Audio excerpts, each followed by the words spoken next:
Fictional Page presents Read Before Midnight, Season 1, Episode 1, Last Sheriff of Morton County, Part 1, by W.H. Maxwell, read by the author. Whatever had killed those boys was inside that house at the end of Langmore Street, and John Garland had come to face it. The sun was more than halfway through its western-bound arc when John drove the old pickup to a stop in front of the empty house. The neighborhood that had once occupied Langmore Street had long ago been torn down, after the town's mill dried up along with the jobs and the people. But that house still stood, left to rot like something unwanted and forgotten.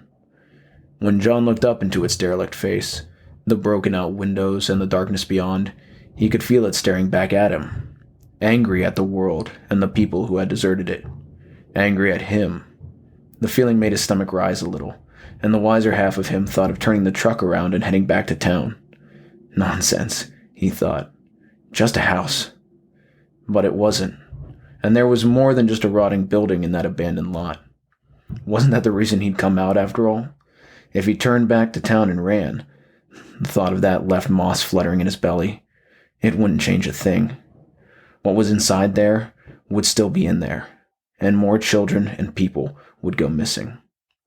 He took his phone from his pocket and set it on the dashboard. He didn't know what to expect, but he had enough reason in his mind to know that no matter which way this went, he wouldn't want to call anyone else until it was over. This was not a problem for someone else to get dragged into. If he was going to do this, it was going to be him alone.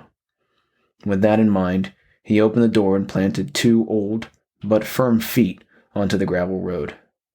He removed the metal gas canister from the back of the truck, heavy and full to the brim. Feeling the weight of it and the situation he was facing, he went back to the door and opened it. Slowly, and with a pang in his heart, he removed his wedding band and set it on the dash too, just in case.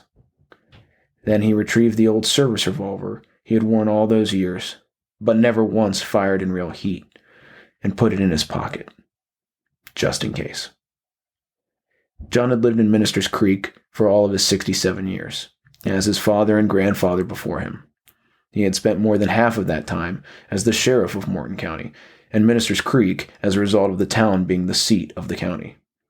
But none of his time, either as a child growing up or as the sheriff, had he experienced anything like the last few months. What had begun as Jenny Sanderson's lost dog, a crime of proportion and befitting a place like Minister's Creek on 4th of July weekend, had become a procession of increasingly sinister events. Missing pets, strange sightings in the woods, and now the boys. None of it fit with the natural order of things in John's eyes. None of it was right with the way of the world. And there could be no greater crime, John thought, than those that overthrew the order of things for the sake of pain and misery. The gravel crunched under his feet as he came to what remained of the wooden fence that lined the property. Langmore Street had been where the more well-to-do members of the former mill's management team had built their houses. The properties were large, with long paved drives leading past long manicured lawns. But, as John saw it now, the drive was a flat patch of cracked blacktop, and the yard was all weeds and grass as tall as a man. Beyond that, the house loomed, staring down at him, waiting silently in the daylight. He was not a man to sit on his hands, but he had also never been an especially brave man. Despite the swagger of law enforcement he had carried with him as sheriff, most of it had been all cock and bullshit. The test had never come, and he had known that it never would when he took the mantle of sheriff. It was Morton County, after all, not some big city like New York or Chicago, where things might be expected to happen. But something had happened, and now this was his test and his moment. And he was not going to fail. He thought of what Susie had said in the kitchen that morning. He thought of the smell of the coffee when she set it down in front of him and had tried to convince him not to go. At first, because she said he was being foolish. "Do you even hear yourself, Jonathan Garland?" her voice raised in false exacerbation. "What you are talking about isn't real. It's monsters and ghost stories, the kind of thing that keeps the kids awake at night, John. Not something a man like yourself should be seriously considering. Do you hear me?" But there was an edge elsewhere in her voice that said something different. A sense of fear that trickled through in the way she laughed him off too easily. A slight sense of fear, that he might be right. Something got those boys out in Coulter's Creek, Susie. He ignored her rising hand and kept going. That wasn't some bear, and it wasn't Jimmy Deacon either. That boy was the same age as the others, coming back covered in blood. No way in hell some kid did that. He was hysterical, John. What he said, what he thought he saw doesn't mean anything. That poor boy wouldn't know what he saw. For Pete's sake, who would have with all that? Not me. I know that for sure. I would be out of my mind if something like that happened to me and my friends. Attacked by an animal like that. Anyone would think they saw something. He wasn't hysterical, Susie. He was in shock.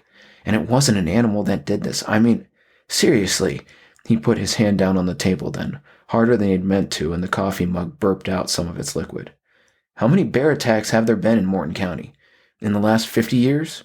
Or 100 even? Think on it. Or cougar? Or mountain lion? How many? She mulled silently for a moment, frowning more than thinking. I'm not saying that it's monsters, not something that can't be explained. He didn't quite believe that, but he was doing his best to get her to hear him out.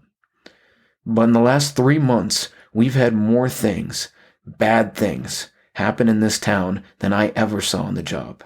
The Sandersons' dog. Sam Trafford hasn't been seen in months. Sam is an old drunk. He will turn up like he always does, she interjected softly. And now the dead boys, he pressed on. And say what you will about Sam and his many vanishings, but Jason's boy at the pub told me he hasn't seen Sam either. And that is very strange, Susie. Even you have to admit. He could see now that she saw it too, but that she couldn't bring herself to say it. She saw the pattern too. The dog, old Sam, the boys, all of it was outside the norm of things. All of it was too much at once. Like the balance between good and evil was off, and someone had their thumb on the evil side. In the kitchen that morning, the whole thing had seemed unreal and distant, and he had sounded righteous in his own ears. Like a knight on a quest. Like the sheriff he was supposed to be. In front of the house now, though, he felt small, and his words from that morning sounded like the words spoken from a stupid kid. The 2 empty windows leered down like eyeless sockets fixed upon him, and the broken hole where the front door had been gave the entire house the appearance of gaping at him, as if it were some terrible face frozen in a silent scream, warning him to stay away. John almost balked then. At the crest of feeling up to the thing, a part of him, a large part, recoiled back. He wanted to bury it and forget it, like everyone else. Let the state troopers figure it out. Hand it off to the outsiders. But this wasn't a problem for the outsiders, and it wasn't theirs to fix. All his life he had been sheriff, and not once had he been forced to do something more than what was asked. When the commission had come down that Morton County would fall under the state's jurisdiction and patrol, like most people, John just felt relieved. Outside of the drunk drivers and the occasional lost dog, that's all Morton County should have needed. And John was tired of chasing drunks and dogs. But then, something had reached out and touched his people, the ones he had sworn to protect.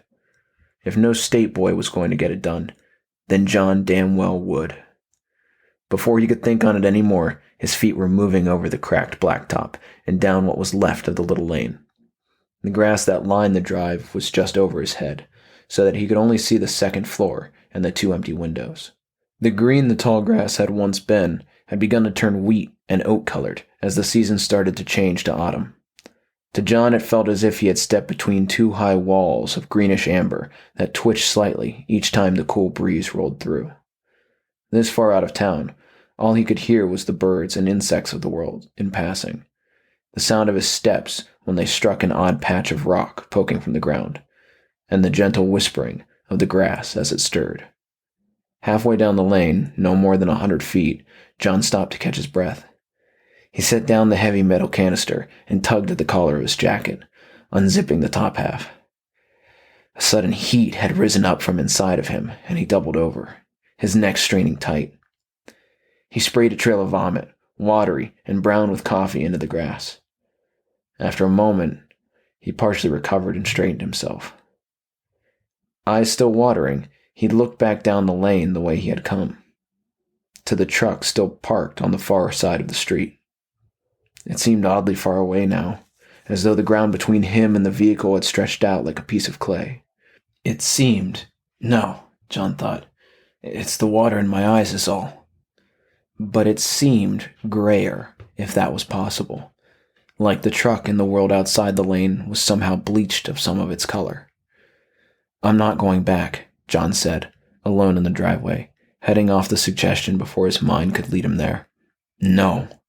He wiped his mouth on the sleeve of his jacket, lifted the gas can again, and pressed on, trying not to look at the swaying grass that seemed to move before his eyes could fix on any one strand. The rolling of it made him nauseous, and as he came close to the end of the lane, he could feel the sweat on his neck begin to bead. Was it possible it really was this hot on this side of Langmore? It was like he had suddenly stepped back into August or July. It wasn't just the truck or the heat. Everything since he stepped into the lane seemed brighter, warmer, livelier, like the hot sick of summer than the early fall it should have been. The truck was a mile away when John reached the end of the lane, his shirt sticking to him, and the collar of his jacket soaked with sweat.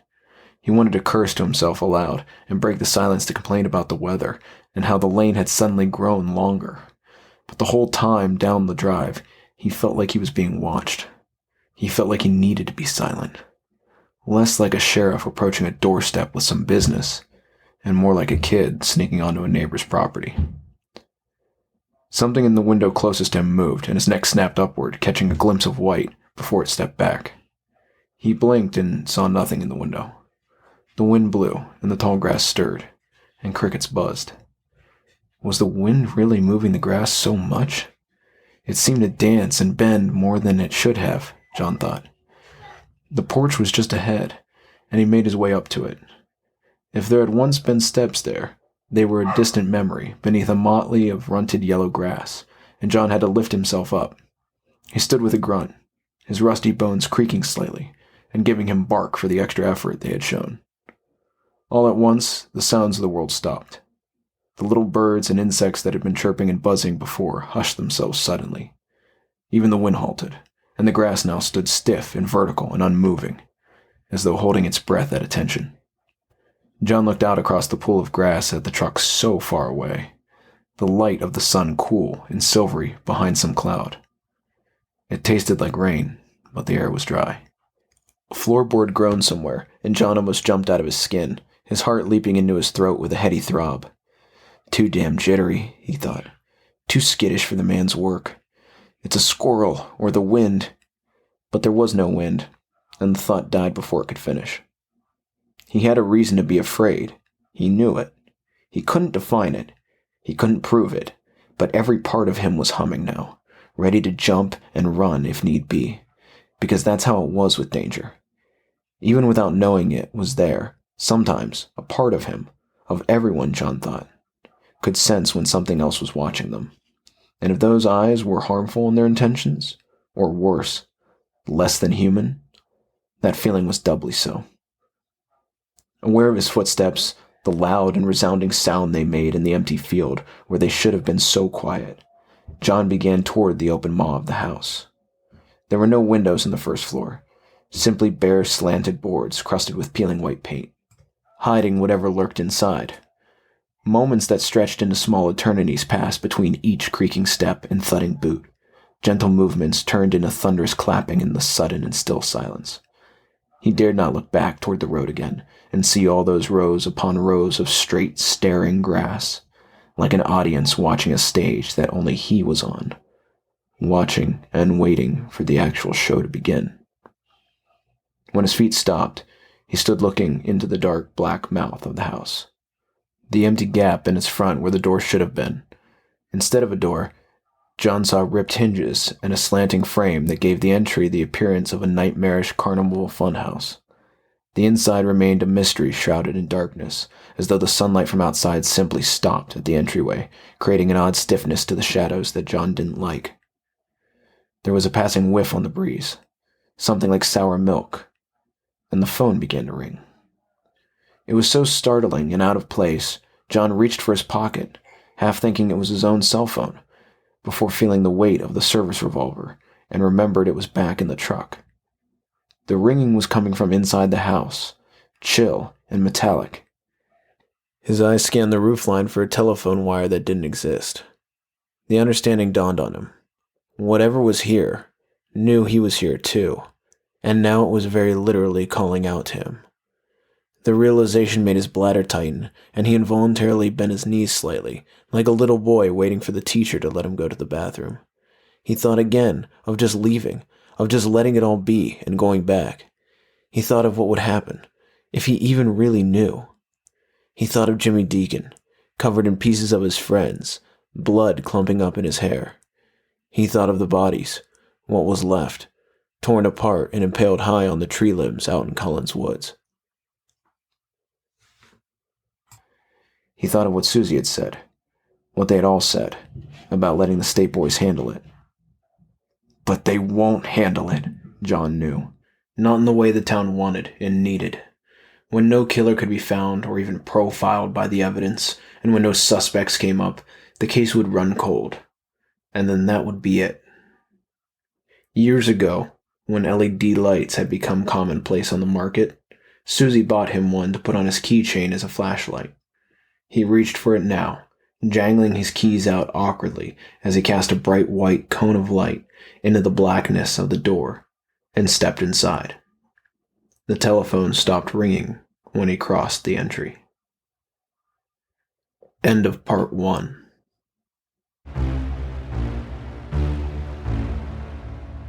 Thank you very much for listening. Your thoughts and time are very valuable, so thank you for choosing to spend some of it here with me. Wherever you are out there, know that you are not alone and that we will be here to keep telling stories through the night. If you enjoyed this story, please like and subscribe, and tell friends and family who like this sort of stuff.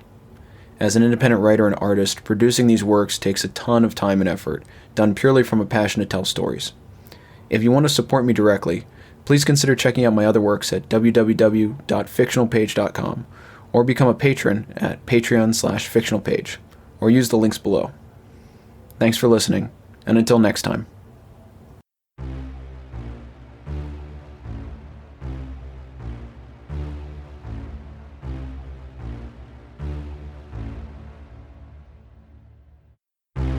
Fictional Page presents Read Before Midnight, Season 1,